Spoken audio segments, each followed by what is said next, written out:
This is Unit 7, Week 2, question number 5. What was the Harlem Renaissance? Renaissance, rebirth of an it's the beginning of a national exposure to black culture. It's not like suddenly African American people began playing music and writing and painting and sculpting. No. Suddenly, the mass mainstream of America took notice, began having an interest. Much of this is because of the radio and a few big white patrons of the arts. And it all centers around Harlem in New York City, which is the center of African American culture. And then with jazz, the Cotton Club, musical entertainment, the center of American culture.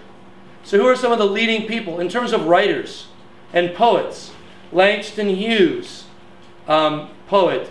W.E.B. Du Bois, writer, sociologist, historian, started the NAACP, National Association for the Advancement of Colored Persons.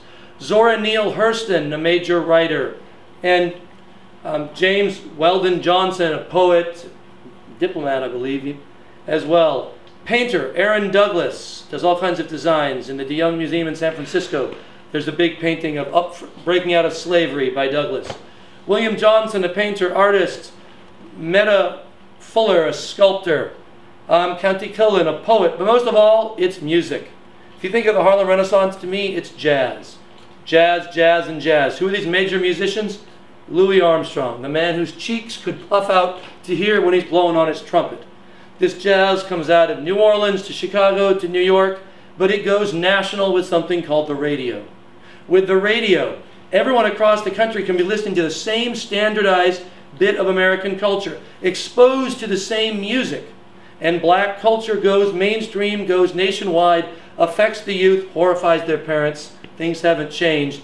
But it becomes a mainstream acceptance of black culture. And that's it from some guy in an Aloha print shirt.